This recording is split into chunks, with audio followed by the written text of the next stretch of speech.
시간 회개 이후라는 제목으로 말씀을 전하겠습니다. 저는 빠르면 3주마다 혹은 한 달에 한 번은 최소한 꼭 방문하는 곳이 있습니다. 그곳이 어디일까요? 네, 어렵죠. 바로 머리를 자르러 미용실에 가는 것인데요. 집 근처에 한 1년 조금 넘게 다니고 있는 곳이 있습니다. 요즘 말로 이제 바버샵이라고 하더라고요. 그래서 익숙하신 말로는 그냥 이발소라고 생각을 하셔도 좋을 것 같은데요. 거기 사장님께서 처음에 딱 머리를 자르러 갔는데 이것저것 이야기를 막 질문을 하시더라고요. 근데 저는 굉장히 내향적인 성격이라서 처음에 딱 갔을 때 다른 미용실을 찾아볼까? 라고 고민을 했습니다. 그런데 딱 그날 자르고 나온 머리가 마음에 들었고, 여기를 다녀야겠다 결심을 했습니다. 그래서 1년 동안 다니면서 그쪽 사장님과 이런저런 이야기를 나누게 되었습니다. 그래서 사장님께서는 제가 신학대학원에 진학한 것도 알게 되셨고, 교회에서 전도사로 사역을 하고 있는 것도 알게 되셨죠. 그래서인지 모르겠는데 어느 순간부터 이제 머리를 자를 때마다 저한테 종교에 대한 질문들을 계속 던지곤 하십니다. 예를 들어서 이슬람 사람들은 왜 그러는 거예요? 저는 기독교인인데요? 라고 당황하기도 하지만 이러한 종교에 관한 질문들, 살면서 궁금했던 것들을 저에게 물어오십니다. 그 중에 최근에 했던 한 대화가 있는데요.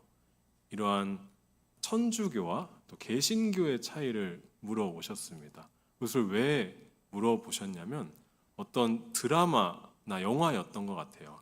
그래서 어떤 본인이 봤던 장면을 묘사하면서 설명을 하시는데 그 어두운 데서 그 뭐 벽 뒤에 누구 있고 막 자기 잘못했다고 말하는 거 그게 뭐예요? 라고 물어보시는 거예요. 그래서 저는 그거 아마 성당에서 하는 고해성사인 것 같은데요? 라고 이야기를 했어요. 근데 고해성사가 무슨 뜻이냐 해서 저도 당황을 했지만 아마 자기 죄를 고백하고 용서해달라고 비는 걸 거예요. 라고 이야기를 했습니다. 그랬더니 그 미용사분께서 저한테 그러면은 교회에선 그거 안 해요? 라고 하시더라고요. 그래서 저는 교회에서는 뭐 신부님이나 사제분들한테 하지는 않고 하나님이랑 직접 합니다 라고 이야기를 했습니다. 그랬더니 그거 하나님이랑 직접 할 수 있는 거구나 라고 이제 또 대답을 해주시더라고요. 그래서 그렇게 머리를 자르면서 그런 대화를 한 이후에 집에 돌아오면서 곰곰이 생각을 해봤습니다. 회개가 뭐지? 회개가 우리가 하나님과 또 죄 용서함, 그 죄 사함을 구하는 것이라고 하는데 우리가 진짜 하나님께 그것을 구할 수 있는 게 맞나? 라는 고민을 하기 시작했습니다. 그러면서 동시에 이것은 우리 기독교인들 뿐만 아니라 이 세상을 살아가는 사람들 또한 이것에 관심이 있고 궁금함을 가지고 있구나라는 생각을 하기도 했습니다. 그러면 여기서 질문을 하나 다시 던져보겠습니다. 우리가 죄를 회개하면 하나님께서는 우리의 죄를 용서해 주실까요? 네, 대답이 어려우시죠? 그래도 아마 대다수의 성도님들께서는 아멘 혹은 네 라고 대답을 하실 것입니다. 그런데 제가 찾아보던 중에 이러한 부분을 발견하게 되었습니다. 웨스트민스터 신앙 고백서 중 생명에 이르는 회개에 관하여 라는 부분을 보게 되었는데요. 이곳에 이렇게 적혀 있더라고요. 회개란 우리가 지은 죄에 대한 하나님의 형벌을 만족시키는 것도 아니요 용서의 원인도 아니다 라고 적혀 있었습니다.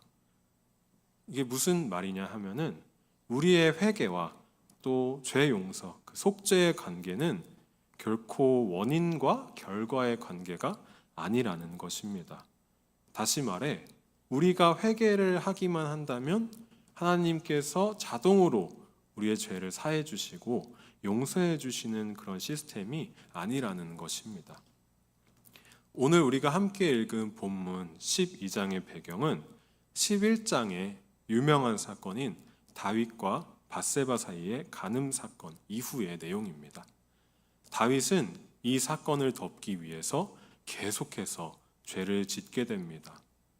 오늘 우리가 읽지 않았지만 12장 1절부터의 내용은 그런 다윗에게 나단 선지자가 찾아와서 한 가지 이야기를 들려주는 장면으로 시작하고 있습니다. 이 이야기는 마치 나단이 오는 길에 겪었던 일을 설명하듯이 다윗과 전혀 상관없는 이야기처럼 흘러가게 됩니다. 그 이야기가 무엇이었을까요? 제가 한번 다시 들려드리겠습니다. 한 성읍에 두 사람이 있었습니다. 한 사람은 부자였고 한 사람은 가난했습니다. 부자에게는 양과 소가 많았지만 가난한 사람은 작은 암양 새끼 한 마리밖에 없었습니다. 그 가난한 사람은 그 양을 마치 딸처럼 키웠다고 합니다. 그런데 이때 어떤 행인이 부자를 찾아오게 됩니다. 그런데 부자는 이 행인을 대접하기 위하여서 자기의 그 수많은 양과 소가 아닌 이 가난한 사람의 양을 빼앗아서 대접합니다. 이 이야기에서 부자가 뜻하는 것은 아마 다윗이었을 것이고 이 행위는 죄 혹은 정욕을 뜻하고 있을 것입니다. 다윗은 이러한 나단의 이야기를 듣고 어떤 제3자의 이야기로 들었기 때문에 분노하기 시작합니다. 그 이야기 속에 못된 부자에게 심히 분노하면서 그 사람이 받아야 할 형벌에 대해서 이야기합니다. 근데 그 사람이 자기 자신인 줄 꿈에도 모르고 말이죠. 5절에서 다윗은 이 일을 행한 그 사람은 마땅히 죽을 자라라고 말하기도 하고 심지어 6절에서는 이런 일을 행하였으니 그 양 새끼를 4배나 갚아주어야 하리라 라고 선포합니다. 여기서 다윗이 말한 이 양 한 마리에 양 4마리라는 것은 출애굽기 22장 1절에 나온 율법을 바탕으로 둔 것입니다. 다윗은 죄악 속에 있었음에도 불구하고 하나님의 말씀인 율법을 아직도 기억하고 있었던 것이죠.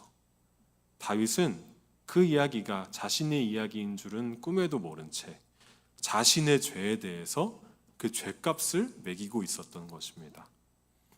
다윗이 이렇게 스스로 자기의 죄값을 선언하자마자 나단은 이렇게 이야기합니다. 당신이 그 사람이라. 당신이 그 사람이라 라고 나단이 선언합니다. 이어서 2가지의 죄값을 더 추가해 버립니다. 칼이 내 집에서 영원토록 떠나지 아니할 것이다 말하기도 하고요. 그의 아내들이 다른 사람들에 의해 범해지리라고까지 이야기를 합니다. 그렇다면 이 이야기를 들은 다윗의 태도는 어땠을까요? 다윗은 이 이야기를 듣자마자 바로 자신의 죄를 인정합니다. 그러자 나단은 이렇게 이야기합니다. 여호와께서 당신의 죄를 사하셨나니 당신이 죽지 아니하려니와 라고 선언합니다. 그래서 다윗은 자신의 죽음, 죄값으로 치러했던 그 죽음을 면제받게 되었습니다. 그렇다면 나머지 남은 3개의 죄값은 어떻게 되었을까요? 놀랍게도 하나님께서는 이 다윗의 마음을 받고 이 용서를 해주셨음에도 불구하고 나머지 죄값들은 전부 치러졌습니다. 이 사건 이후 사무엘하 13장부터 열왕기하 2장까지 솔로몬이 왕에 등극하기 전까지를 살펴보면 왕자의 난으로 인해서 집안에 칼이 떠나지 않는 것을 우리가 보게 되고요. 다윗의 아내들 또한 범해지게 되는 것을 발견합니다. 이처럼 다윗의 죄는 하나님이 보내신 나단을 통해서 분명히 사해졌지만 그 죄값은 실행이 되었습니다. 하나님께서는 죄를 사하셨다 이렇게 말하심에도 불구하고 그 상황이 종료되지 않고 그렇게 계속해서 죄값이 남아 있었던 것입니다. 그렇다면 우리는 이 본문을 통해서 회개와 죄사함의 문제를 하나님의 주권에 달린 문제구나라고 깨닫게 됩니다. 이렇게 이어지는 이야기가 지난 후에 오늘 본문의 말씀이 등장하게 되는데요. 우리 다 같이 본문 19절과 20절의 말씀을 읽어보겠습니다. 다윗이 그의 신하들이 서로 수군거리는 것을 보고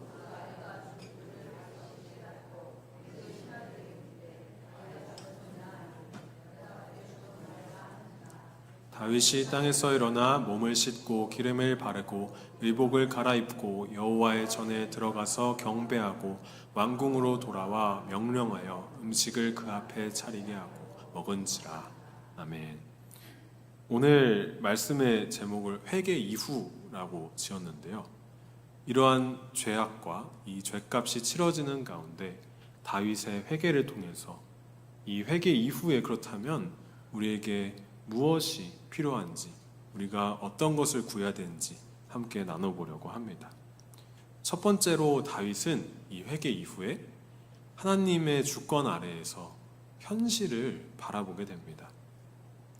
오늘 본문에서 다윗은 그 밧세바가 간음하여 낳은 아이가 이 세상에 태어나게 됩니다. 하지만 나단을 통하여서 내 아이가 죽을 것이다 이야기를 듣고 그 아이가 태어났지만 기뻐하지 못하고 땅에 엎드려져서 기도를 하기 시작합니다.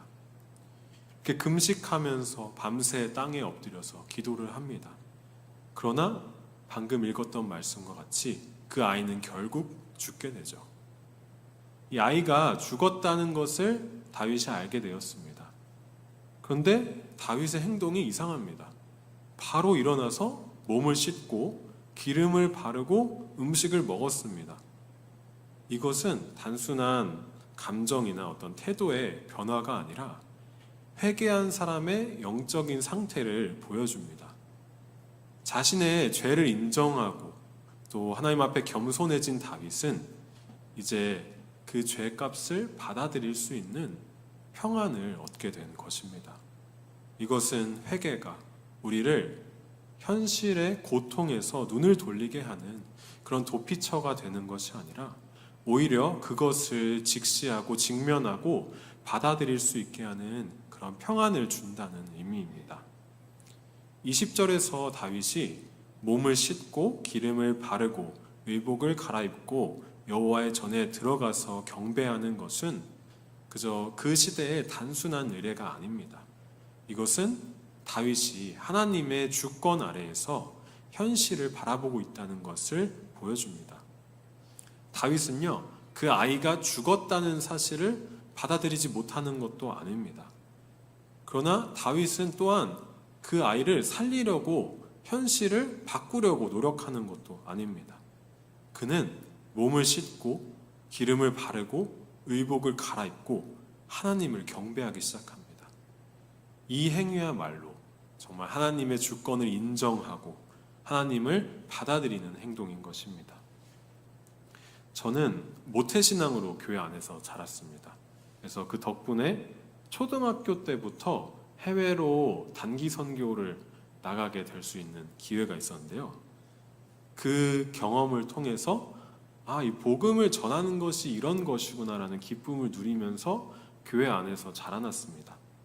그런데 돌이켜 생각해 보면은 정말 눈물로 하나님께 회개하고 하나님이 나의 왕이십니다라고 고백했던 것은 아마 고3 때 갔던 수련회였던 것 같습니다. 수련회 가운데 기도하면서 저 고3이니까 억지로 끌려가거든요. 그런데 그 기도하던 중에 내가 죄인이라는 것을 깨닫고 또 예수님의 사랑을 그 사랑이 얼마나 크신지를 바라볼 수 있게 되었습니다. 그 이후에 제 삶은 작지만 또 커다란 변화가 찾아오게 되었습니다. 저는 멈춰놨던 공부를 시작하게 되었고요. 그리고 친구들과 다시 친하게 지내기도 하였습니다. 그리고 동시에 예배의 기쁨을 회복하고 제 1년이 지난 뒤에는 찬양팀에 지원하기도 하였습니다. 사랑하는 성도 여러분, 이처럼 회개의 자리는 하나님의 주권 아래에서 나를 또 나에게 주어진 현실을 바라보는 자리입니다. 저는 한때 하나님께 이렇게 기도했습니다. 하나님, 제가 회개합니다. 그러니까 이 문제를 빨리 해결해 주세요. 하나님, 제가 이렇게까지 기도합니다. 이 고통을 빨리 거두어 주세요. 이렇게 기도한 적이 있습니다.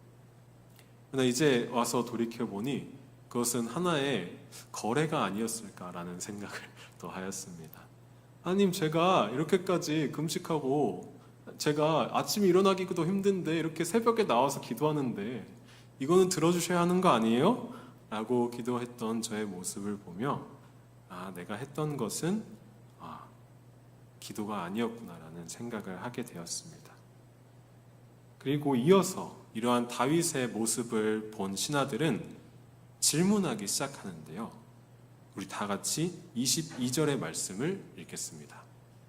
이르되 아이가 살았을 때 내가 금식하고 온 것은 혹시 여호와께서 나를 불쌍히 여기사 아이를 살려주실는지 누가 알까 생각하거니. 아멘. 네. 신하들은요, 아니 왕께서는 아이가 살아 있을 때 그렇게 금식하고 울며 기도하시더니 아이가 죽고 나서는 이렇게 일어나서 잡수시니 이것이 어찌 된 일입니까? 라고 질문을 합니다. 그러나 다윗은 우리가 읽었던 말씀처럼 고백을 합니다.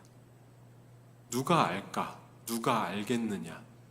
이 표현은 우리 선지서인 요엘서 2장 14절과 요나서 3장 9절에도 등장을 하는데요.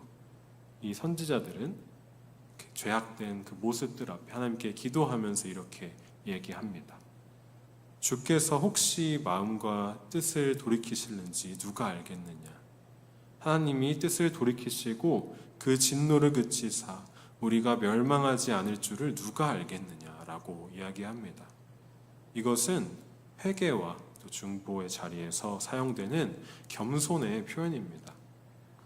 다윗은 신하들에게 이 표현을 사용하면서 회개의 자리에서 겸손하게 나아가는 모습을 보여줍니다.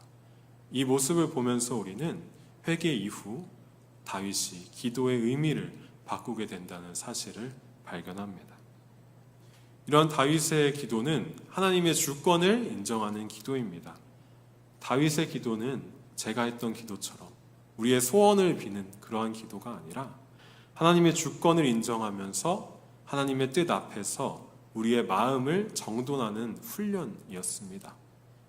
내가 이렇게까지 금식하고 땅에 엎드려져 기도하니 아이를 살려주십시오 라고 기도하지 않았습니다. 이러한 회개의 기도 가운데 하나님의 주권을 인정하는 이러한 태도 속에서 우리는 다윗의 마음속에 있는 참된 평안을 발견하게 됩니다. 저는 이 본문을 보면서 다윗이 왜 하나님의 마음에 합한 자라고 불렸는지 알겠다라는 생각을 하게 되었는데요. 그것은 이 다윗의 회개 능력이 너무나도 탁월했기 때문입니다. 자신의 죄인 줄도 모르고 죄값을 매겼음에도 불구하고 그것을 듣는 즉시 하나님 앞에 엎드려지는 그 다윗의 태도와 또 실패 그리고 죄를 직면하는 그런 용기를 보면서 다윗은 죄 가운데 하나님과 멀어지는 것을 견딜 수 없었던 사람이구나. 이렇기 때문에 하나님께서는 다윗을 자신의 마음에 합한 자라고 이야기하셨구나 라는 생각을 하게 됐습니다. 그런데 다윗은 또한 동시에 아이를 살려달라고 정말 간절히 기도했습니다. 그런데 하나님께서 다른 뜻을 보이시고 다르게 응답하시자 그 앞에 겸손히 섰습니다. 사랑하는 성도 여러분, 우리의 기도, 그 응답이 항상 우리가 원하는 대로 오는 것만은 아닌 것 같습니다.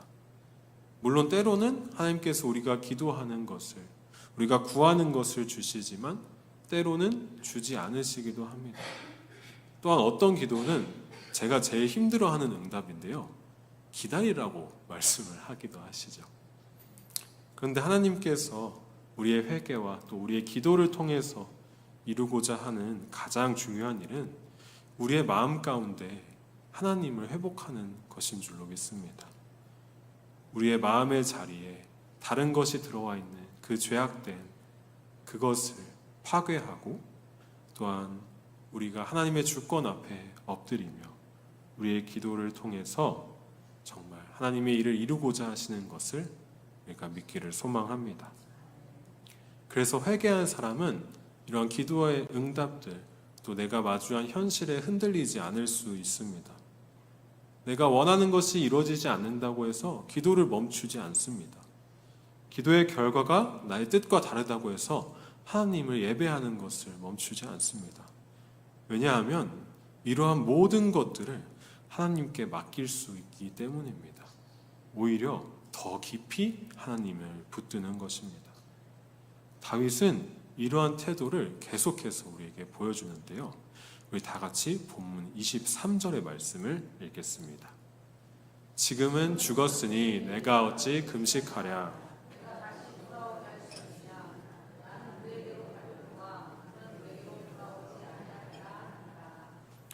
이처럼 회개는 현실을 마주하고 나의 기도를 바꾸게 되는데요. 다윗은 이미 죽은 아이에 대해서 더 이상 금식하지 않고 하나님에 대한 소망을 고백을 합니다.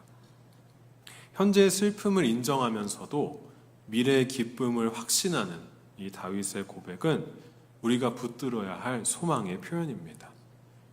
우리의 고통, 그 현실은 절망이 아니라 영원한 하나님 나라, 그 소망의 시작이 되는 것입니다. 다윗은 이 아이의 죽음, 그 현실을 받아들입니다. 그러나 그것 때문에 하나님을 예배하는 것을 포기하지 않습니다. 이것은 매우 중요합니다. 죄는 우리를 절망, 그 죽음으로 몰아가지만 하나님의 은혜 안에 우리가 회개를 하게 되면 우리로 하여금 하나님께서는 영원한 하나님 나라, 그 소망을 다시 한번 부어주십니다. 회개 이후 우리는 현실 속에서도 이 부활의 소망을 품고 다시 살아갈 힘을 얻게 됩니다. 우리가 앞서 나눴듯이 죄의 용서, 이것의 주권은 하나님께 있기 때문에 우리가 회개할 때의 결과는 우리가 회개했다는 사실이 아닌 하나님께 달린 것입니다. 그러므로 다시 한번 우리가 회개하면 하나님이 용서하시느냐 하는 대답에 우리는 그럴 수도 있고 아닐 수도 있다 라고 대답을 할 수가 있겠습니다. 이것은 모른다 같은 무책임한 표현이 아니라 하나님의 주권을 온전히 인정하는 그런 말인 것입니다. 죄의 값은 반드시 지불되어야 하죠. 오늘 다윗의 이야기를 통해서도 우리 그것을 살펴보았습니다. 왜 그렇습니까? 바로 우리 하나님께서는 공의로우신 하나님이시기 때문입니다. 그런데 아이러니하게도 우리의 구원 또한 이 하나님의 공의로부터 시작이 되게 됩니다. 우리의 연약함에도 하나님께서는 하나님의 일을 멈추지 않으십니다. 그리고 당신의 영광 가운데 우리를 계속해서 초대하십니다. 이러한 이야기들을 듣고 나면요, 제 청년 시절에 이러한 설교들의 내용들, 이러한 이야기들을 듣고 나면 항상 마음 가운데 이러한 문장이 따라왔습니다. 그러면 회개가 무의미한 거 아닌가요? 라고 항상 저는 질문했는데요. 그러나 이제는 결코 그렇지 않다는 것을 알게 되었습니다. 시편에 기록된 다윗의 고백처럼 죄의 고백은, 우리의 회개는 속죄를 받는 데 있어서 아주 중요한 요소입니다. 앞에서 언급했었던 웨스트민스터 신앙 고백에서 그 이어지는 부분에서는요, 다음과 같이 이야기를 하고 있습니다. 그러나 이 회개는 모든 죄인들에게 꼭 있어야 한다. 아무도 이 회개 없이는 죄의 용서를 기대할 수 없다. 이처럼 죄인이 자신의 죄를 용서받고 싶은 열망의 표현인 회개, 그 죄의 고백은 하나님의 용서의 원인은 결코 아니지만 그 과정을 시작하는 방아쇠의 역할은 한다고 말할 수 있습니다. 이와 같은 다윗의 태도를 보시고 하나님께서는 이러한 모습을 보여주시는데요. 다 같이 24절과 25절의 말씀 같이 읽어보도록 하겠습니다. 다윗이 그의 아내 밧세바를 위로하고 그에게 들어가 그와 동침하였더니 그가 아들을 낳음에 그의 이름을 솔로몬이라 하니라. 여호와께서 그를 사랑하사 선지자 나단을 보내 그의 이름을 여디디아라 하시니 이는 여호와께서 사랑하셨기 때문이더라. 아멘. 이 본문은 참 놀라운 장면입니다. 우리가 본문을 시작할 때는 밧세바가 우리아의 아내라고 불려 있었습니다. 그러나 다윗이 회개한 이후에, 하나님께 소망을 둔 이후에 본문은 다윗의 아내 그리고 밧세바라는 정체성을 회복시키게 됩니다. 그리고 그 둘 사이에서 태어난 아들은 샬롬이라는 평안이라는 뜻을 가진 솔로몬, 우리가 잘 아는 왕이 되어서 하나님의 성전을 짓는 일에 사용되게 되죠. 사무엘하 11장부터 말씀을 나누기 시작했는데요. 그때 다윗의 죄는 한 가지의 단어로 계속해서 이어집니다. 그것은 바로 보내다라는 뜻을 가진 단어인데요. 다윗은요, 밧세바를 발견해서 그 여인이 누구인지 알아보기 위해서 사람을 보냅니다. 그리고 그 여인이 누구인지 알게 된 이후에는 그를 데려오기 위하여서 또 전령을 보내고요. 그 사이에 아이가 생겼을 때 그 죄를 덮기 위해서 우리아를 전장에서 불러오고 다시 한번 우리아를 죽음으로 내몰기 위하여서 요압에게 그 사형 선고와도 같은 그 편지를 보내게 됩니다. 이처럼 다윗이 행했던 그 모든 보내심은 죄를 향해서 있었습니다. 그런데 다윗이 회개한 이후 우리가 살펴본 12장에서의 보내심은 하나님께서 보내시는 것이 시작이 됩니다.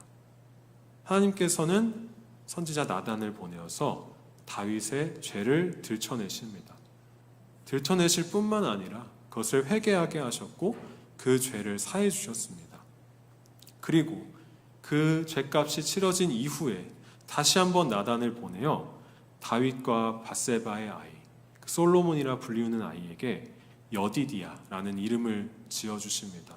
그것은 우리가 읽었듯이 여호와께 사랑을 입은 자라는 축복의 이름을 선물하시는 것이죠. 다윗이 누군가를 보냈을 때에는 죄 그리고 죽음이 그를 찾아왔지만 하나님께서 나단을 보내셨을 때에는 죄사함과 구원의 은혜가 다윗에게 찾아왔습니다. 사랑하는 성도 여러분, 우리도 우리의 생각으로 무언가를 하려고 할 때에는 죄를 향해 가기가 쉬운 것 같습니다.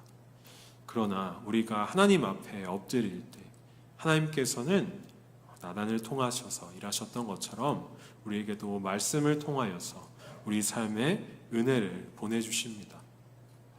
죄로 인해서 비참하게 파괴되었던 그 자리에 하나님께서는 사랑을 보내주십니다. 나의 죄악의 결과를 그 은혜와 사랑으로 보내심으로 덮으시는 분이 바로 우리의 하나님이십니다. 우리의 인생에도 이처럼 회개 이후가 있습니다. 그것은 바로 예수 그리스도의 은혜입니다. 우리는 말씀을 통해서 하나님의 뜻에 순종하심으로 우리의 죄를 대속하시기 위해서 고난받으시고 죽으신 예수 그리스도를 바라보게 됩니다. 다윗이 시편에서 고백했던 것처럼 그리스도께서는 우리의 죄를 위해서 상한 마음으로 자신을 드리셨습니다.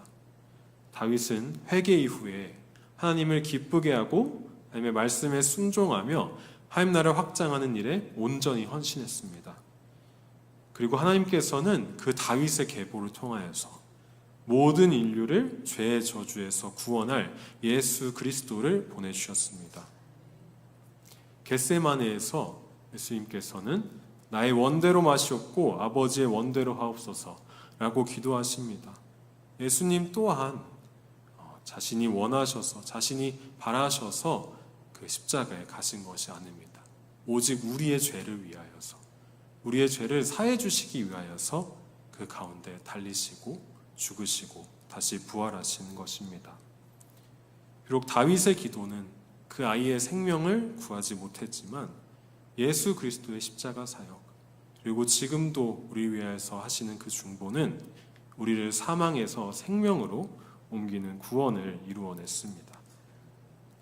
다윗은 회개한 이후에도 죄의 결과를 감당해야 했습니다. 그러나 다윗은 그 결과 속에서 하나님의 주권을 인정하면서 일어났습니다. 다윗은 회개한 이후에 기도의 의미, 기도의 방향을 바꿨습니다. 다윗은 회개한 이후에 영원한 소망을 붙들었습니다. 죽음 앞에서 그 그 죄 앞에서 절망하는 것이 아니라 하나님이 허락하여 주신 그 영원한 소망을 바라보게 된 것입니다. 사랑하는 성도 여러분, 회개 이후에 우리는 더 이상 혼자가 아닙니다. 예수 그리스도께서 우리와 함께 하십니다. 그리고 그 예수 그리스도께서 우리와 함께 하시기 때문에 우리는 현실을 직면할 수 있고 우리의 기도를 바꿀 수 있고 영원한 소망을 붙들 수 있습니다. 회개 이후에 우리에게 오는 것은 하나님의 주권을 신뢰하는 참 평안입니다. 그것이 바로 하나님의 은혜 가운데서 누리는 참된 자유인 것입니다. 시간 우리 모두 참 평안과 참된 자유를 누리며 우리의 죄를 대속하신 예수 그리스도의 십자가를 바라보고 하나님을 예배하며 살아가는 우리 동교회 성도님들이 되시기를 소망하겠습니다. 이 시간 다 함께 말씀을 기억하면서 찬양하길 원하는데요. 정결한 마음 주시옵소서 다 함께 찬양하도록 하겠습니다.